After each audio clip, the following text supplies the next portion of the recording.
manipulation, backhanded provocations. We are masters of the backhanded compliment, flattery, which is actually a form of provocation, the kings of seemingly pleasant comments, which are really put-downs. We appear with that radiant and broad smile, as we then slip a stiletto knife, metaphorically, between your ribs with deft ease. Nobody else sees us do this. It appears to everyone else, as we stand there with our false smile plastered across our faces, that we are giving you a loving hug. Our outside appearance to the world and maintenance of our facade remains intact as we slip through your defences and land a blow against you. We revel in seeing you smiling in return, your eyes lighting up with delight at our benign manner towards you, only then for you to realise the import of what we have actually said. You're being devalued. Your hopes are raised. It seems that we're being pleasant, nice to you, and then you realise we are not. As the metaphorical dagger pierces your skin, you realise that what was actually meant was something unpleasant. It appeared as a compliment, but in actual fact we have told you something which will trouble you, upset you, or anger you. Your eyes narrow with confusion, and we see that look of uncertainty across your face as you cannot quite believe what is happening. Did you hear what we said correctly? Have you misinterpreted the comment that we made? Did we really just say that? We can see how you are torn between wanting to accept the supposed compliment and then that sinking sensation, as you realise that we have just made a barbed comment which appeared to be a pleasant one. The look on your face is akin to the look of bewildered astonishment that one might see on a wildebeest as it brought to the ground by a hungry lion and is eaten alive from behind. It cannot quite comprehend what is happening, and neither can you. What makes it worse is that everyone else thinks that we're smiling, hugging you and being pleasant. You want to react. You want to push us away from you. You want to chastise us, lash out and reprimand us for what we have just said. But the way that we frame this backhanded compliment means that you would appear mean, ungrateful and churlish if you did so. Just as we remain close to you, holding you, dagger still lodged between your ribs as we slowly twist it, you can do nothing but remain where you are, as everyone else looks on, thinking that we are being pleasant to you. We know that because you are a decent and pleasant person, you are conditioned to accept the compliment and not rail against it, even when you realise that it is actually hurtful. This allows us to see just how strong our control over you is. If you react to the barbed comment and lash out at us, crying or shouting at us for our remark, then we gain fuel. If you remain silent and confused by it, unable to mask your hurt and disappointment, we still gain fuel, but we also derive a significant indication of our power over you. We are able to make a hurtful remark seem like a compliment, and you have to accept it. This is a useful way for us to put you down whilst appearing to be pleasant. It also allows us to reinforce our perceived superiority over you through the application of this control. This technique also utilizes our favoured mechanism of plausible deniability.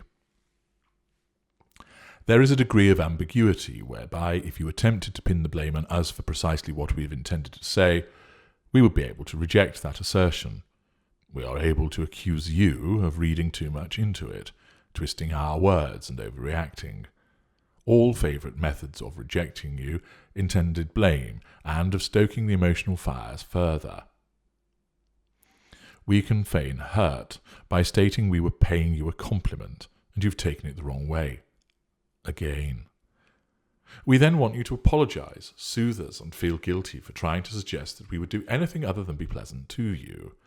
Of course, this technique, where we come with smiles as we plunge our critical knife into you, is one which we revel in deploying, and is just part of our arsenal that is designed to mess with your thinking.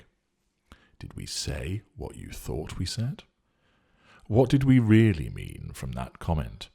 Are you in fact over-analysing it, or should you trust your initial judgment here? All of these factors unsettle, confuse, and undermine you, eroding your confidence and clouding your judgment. It is all par of the course, and entirely why we behave as these smiling assassins. There are numerous ways this is done, and here are 7 of the often used backhanded provocations so that you can recognize them and realize that you are being manipulated for the purpose of the pursuit of the prime aims. Number 1, condescend. We will talk to you in a condescending tone for the purposes of belittling you, making you feel inferior and causing us to look far better by comparison. We offer unwanted advice, talk to you from the position of always knowing what is right and what is best. Of course, should you challenge this overly paternalistic approach to the way that we deal with you, we will point out that we only want what is best for you, that we are only trying to help you, and do have your best interests at heart. Is it a crime to do that for you? Number 2, insider jokes. We will engage in making comments which cause members of our devout coterie to laugh and giggle, but you are left in the dark as to what is so funny. We will use terms that amuse us and our followers considerably, but seem meaningless to you.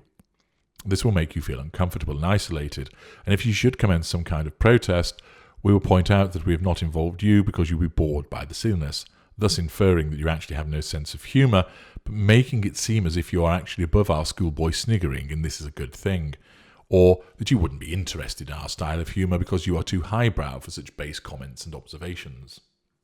Number 3, our ex. We will repeatedly mention that our ex is still in love with us. Indeed, he or she still tries to contact us, and they leave messages and have telephoned us a few times. Of course, we will tell you that you have no need to worry, because that was in the past, and we are with you now. You are the person that matters.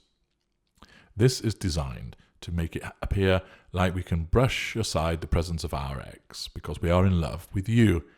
In fact, although it sounds like this, we use it as a means of securing carte blanche for mentioning the ex on many occasions, so it unsettles you. Of course, you are hamstrung from saying anything because that would make you seem insecure, and you do not want to show that this is true. Thus we feel free to keep making mention of our ex and continuing to triangulate them with you. Number 4, ignoring you. We ignore you and dole out a silent treatment, with all of the fuel providing and control ramification which arise from this particular manipulation. Should you even begin to protest, we point out that we are so glad we are with you because you understand our need for space and some time to ourselves. This appears like a compliment, and is designed to flatter you into allowing us to keep doling out these silent treatments, as and when we want, in order to ignore you, because we can then focus on gaining fuel from other parties when we are apart from you. Number 5, the ex again. We talk incessantly about the qualities of the ex, highlighting all of their many wonderful attributes, which of course is a sudden change from when we were calling them demon spawn when we first seduced you, but that's all changed now. We babble on about how marvellous they are, the funny things they said, how beautiful they looked, the achievements they secured, and so on, before telling you that we are so pleased that you are so understanding that we can talk about past relationships with you. This supposed compliment restricts you from commenting adversely, but we know that inside you're fuming and desperate to reprimand us in some way. How we delight in knowing this and seeing you're trying to maintain a pleasant smile when inside we know that you're dying. Number 6, flirtation. We flirt shamelessly, and we know that you see us doing this. We also know how it hurts and angers you, but we fire a compliment your way by telling you that it is refreshing to be with someone who allows us to be ourselves, someone who is not jealous and someone who is so trusting. These compliments are designed to keep you quiet as we get on with doing what we please. We draw fuel from those we flirt with, and all the while we keep casting backward glances to the trusting you, seeing the gathering anger in your eyes. 7. Spending time with others. We spend time with other people. It may be chatting someone up in the bar, hanging out with our friends, chasing down new prospects, wowing the crowd at a work function, and so on.